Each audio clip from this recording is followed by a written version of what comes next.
स्वागत है आपका दायु व्लॉग्स में, जहाँ हम चर्चा करते हैं मानसिक स्वास्थ्य को लेके। पिछली बार हमने बात करी थी बाइपोलर डिसऑर्डर टाइप 1 के बारे में। इसके बारे में अगर और जानकारी लेनी हो, इसके सिम्टम्स के बारे में, then click on the link below.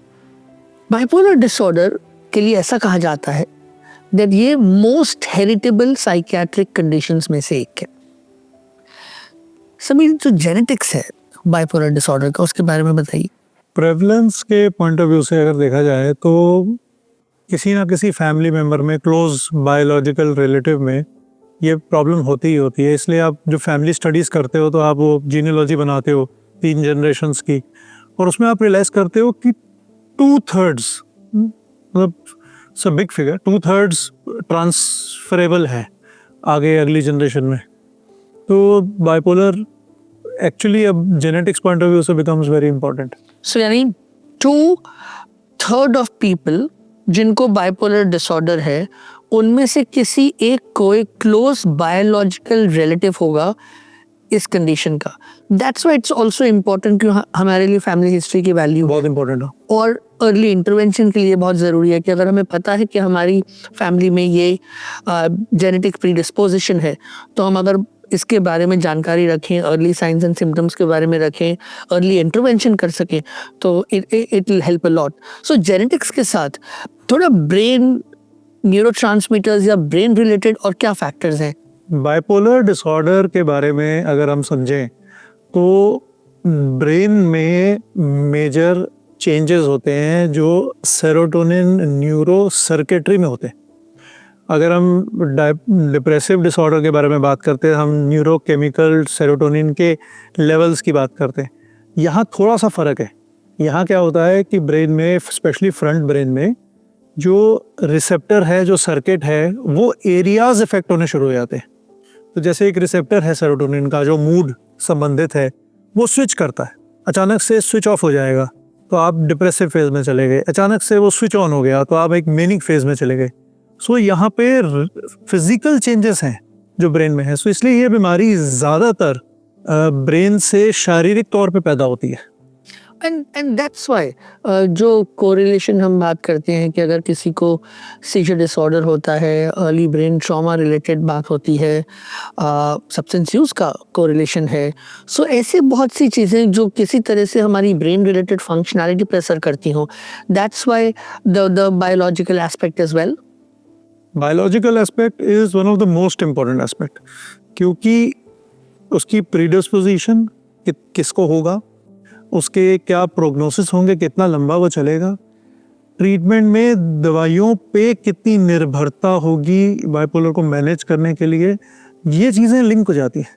और ये सारी चीज़ें ब्रेन के सर्किट्स में से आती हैं। तो यहाँ सिर्फ केमिकल लेवल की बात नहीं रह गई, अब ये उसके बियॉन्ड चला गया, ब्रेन के सेल्स तक चला गया और ब्रेन की सर्किटरी को इफेक्ट करने लग जाता है। इसीलिए लंबी चलती है बीमारी।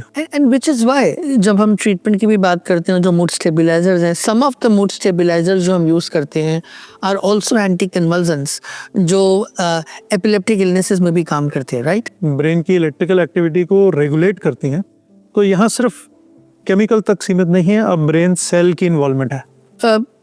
Shami, are there also psychological factors? क्योंकि बायोलॉजिकल की हम बात कर रहे हैं, बट हमारी लाइफ में क्या ऐसा हो सकता है कि जो एनवायरनमेंट है, हमने कंसिस्टेंटली बात करी है कि बायोसाइकोसोशल मॉडल एक होता है, तो जो साइकोसोशल कंपोनेंट है वो क्या है?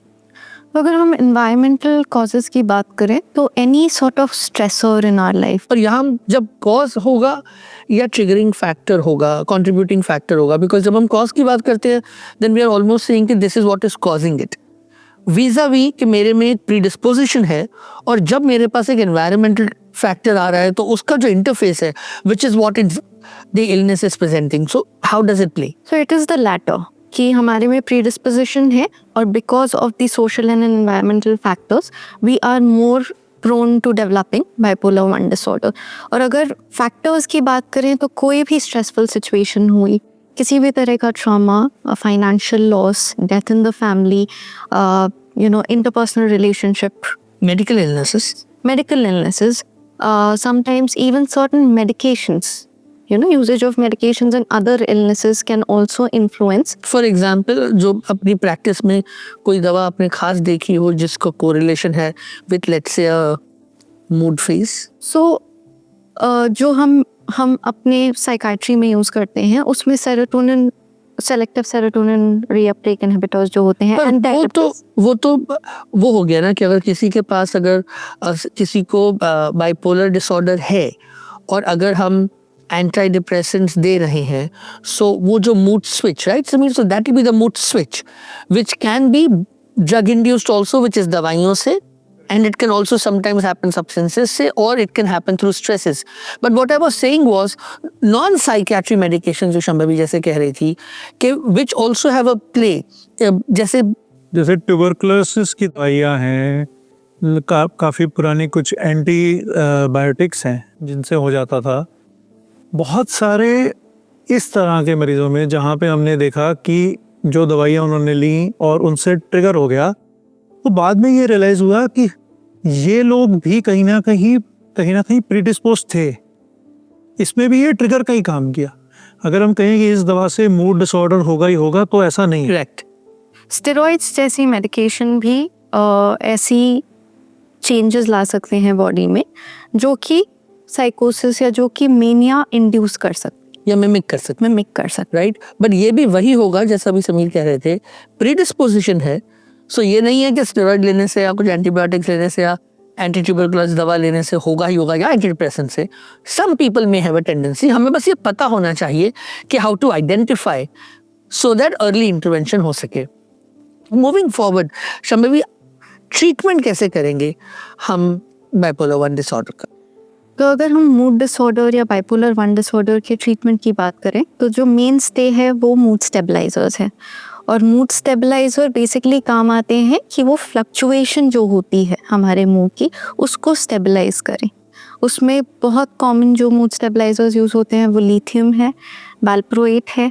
तो ये सारे mood stabilisers would be the mainstay. So mood stabiliser माने एक ऐसी दवा जो हमारे मूड को स्टेबलाइज करे, क्योंकि ये जो बीमारी है ये बाइपोलर मूड डिसऑर्डर है. इसमें मैनिक एपिसोड, डिप्रेसिव एपिसोड आ रहे हैं.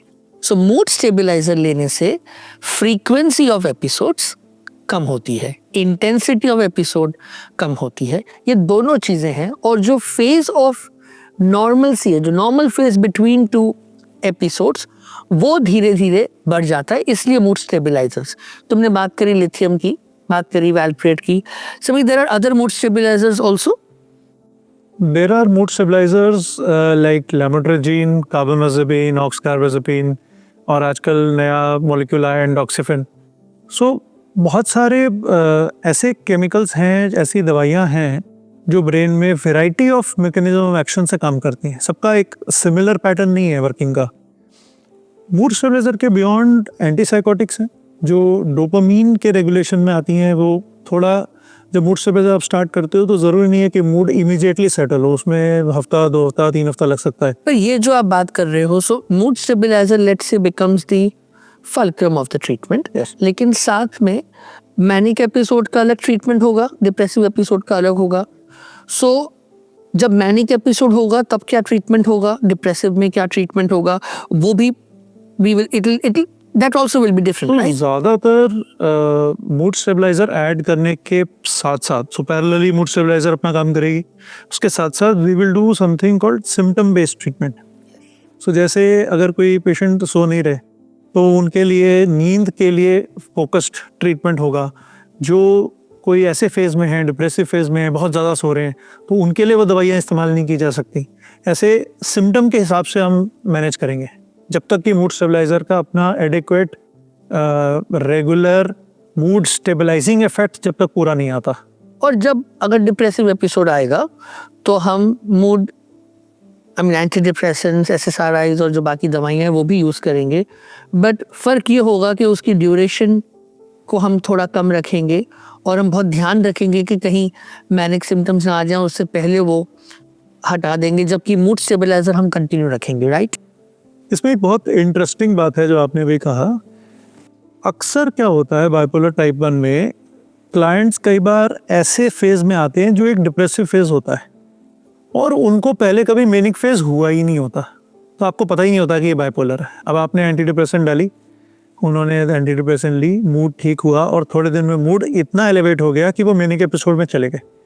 इसलिए जब हम किसी को भी असेस करते हैं, डायग्नोस करते हैं डिप्रेशन का, तो पीछे की हिस्ट्री, फैमिली की हिस्ट्री बाइपोलर टाइप 1 के बारे में जानना बहुत ज़रूरी है, क्योंकि आपको एक रिस्क पता होना चाहिए कि anti depressant induced manic switch तो नहीं हो जाएगा कहीं In people who have predisposition to bipolar type 1। bipolar disorder. The other question is कि given that अलग-अलग phase और stages में bipolar disorder can have varied level of severity, तो कुछ patients में hospitalization की ज़रूरत है, सब में नहीं है। So ये कैसे पता चलेगा कि hospitalization की ज़रूरत है? तो बहुत सारे स्पेसिफिक क्राइटेरियाज हैं। सिम्टम बेस्ड अप्रोच में हमेशा ये होता है कि आप सिविरिटी ऑफ इलनेस देखते हैं, उसमें आप यू ट्राई एंड असेस कि risk of harm to self और अदर्स कितना है। फॉर एग्जांपल, एक डिप्रेसिव फेज में क्लाइंट है, वो आपके पास आ रहे हैं ओपीडी में, आप उनको ट्रीट करना चाह रहे हैं और यहाँ आपको एक रिस्क असेसमेंट है कि सुसाइडलिटी बहुत हाई है, तो ऐसे केसेस में हॉस्पिटलाइजेशन, सेफ्टी, सिक्योरिटी, बिकॉज आपको पता है कि जो आप ट्रीटमेंट स्टार्ट करना चाह रहे हैं उसका इफेक्ट ही कुछ हफ्तों में आने वाला है। So to make sure the safety. So in depressive episode अगर हमें इस तरह के आए तो आ गया, और manic episode में violence, harm to others and risk to such an extent कि जो आप ट्रीटमेंट करना चाह रहे हैं। फॉर एग्जाम्पल, मैनिक फेज में एक क्लाइंट है आपके पास जिनको ये पता ही नहीं है कि वो मैनिक फेज में हो गए, डॉक्टर मैं तो बिल्कुल ठीक हूँ, मुझे क्या करना है, मैं दवाई नहीं खाऊंगा। सो ऐसे केस में दवा कैसे खिलाई जाएगी, किस तरह के वातावरण में खिलाई जाएगी, दवा का इफेक्ट जब तक आए और ये रियलाइज़ ना करें कि ये एक एबनॉर्मल मूड स्टेट में है, मैनिक स्टेट में है, तब तक के लिए उनको हॉस्पिटलाइजेशन की ज़रूरत पड़ जाती है। अक्सर फैमिलीज़ जो हैं सरेंडर्ड होती हैं कि हम इस सिचुएशन में हेल्प नहीं कर पा रहे, हम सिचुएशन में घर पे मैनेज नहीं कर पा रहे, unmanageability at home. The duration of treatment, ये bipolar disorder में will vary, right? क्योंकि based on how many number of episodes, severity of episodes, frequency of episodes, nature of episodes, that's how we'll decide कि हम कितना लंबा treatment दे रहे हैं। Because ये क्वेश्चन आपको पूछा जाएगा दैट अगर मुझको बाइपोलर डिसऑर्डर है तो क्या आप मुझे सारी जिंदगी दवा देंगे? सो इसमें एक आर्बिट्री सा फिगर है, एक रफ फॉर्मूला है।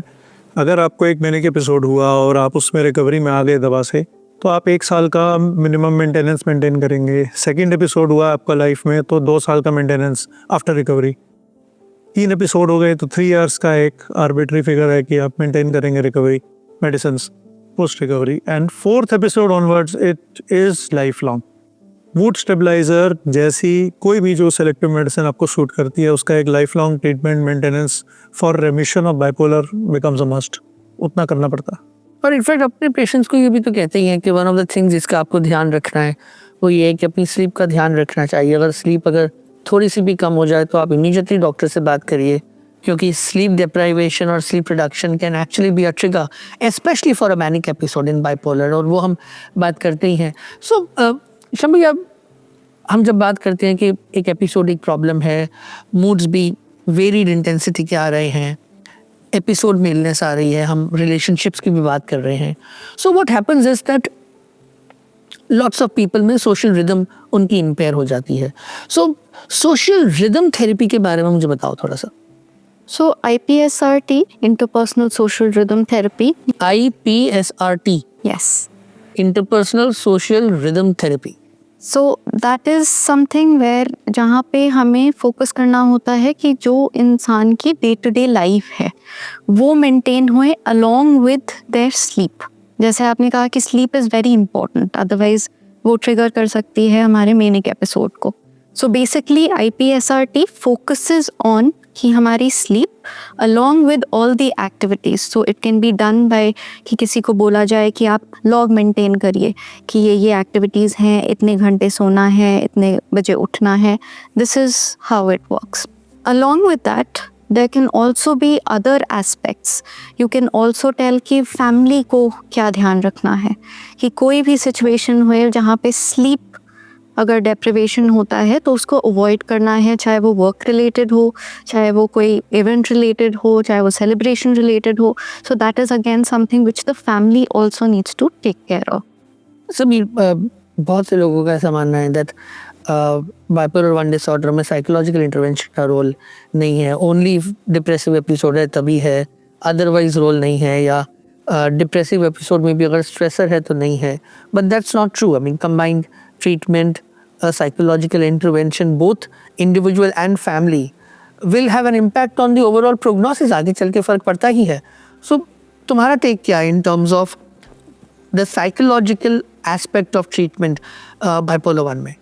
साइकोलॉजिकल इंटरवेंशन जो कि क्योंकि बाइपोलर टाइप 1 बायोलॉजिकल डिसऑर्डर है, जैसे आपने कहा कि दवाई पे फोकस होता है, जहाँ पे साइकोलॉजिकल इंटरवेंशन नहीं होता. साइकोलॉजिकल इंटरवेंशन से डायग्नोसिस, साइकोलॉजिकल इंटरवेंशन से अंडरस्टैंडिंग ऑफ डायग्नोसिस. जो व्यक्ति है मीनिंग फेज में है, नहीं समझ रहा, पर डिप्रेसिव फेज में तो उसको ये रियलाइजेशन है कि उसको मीनिंग फेज हो चुका है, सो उसकी समझ के उसको बाइपोलर टाइप 1 है और डिप्रेशन नहीं है, वो बिल्ड करना. फैमिली की साइको एजुकेशन, ये साइकोलॉजी इंटरवेंशन का रोल है. और उसके बाद हर व्यक्ति का एक समस्याएं होती हैं, इनके किसी की पर्सनल स्पेस में है, किसी की सोशल स्पेस में है, किसी के कोई इमोशनल इश्यूज हैं, कोई नशे का आदी हो गया, किसी के कोई और ऐसे प्रोफेशनल स्पेस में इश्यूज हैं. तो ऐसे ऐसे बहुत सारे मुद्दे उठ के आते हैं जो दवाइयाँ नहीं सॉल्व करने वाली. उनके लिए उनके जो बीमारी से उत्पन्न हुई समस्याओं की वजह से जो एनवायरमेंटल फैक्टर्स हैं, उन पे कौन काम करेगा? तो साइकोलॉजिकल इंटरवेंशन आ जाएगा. And Shambhavi cognitive behaviour therapy as well, right?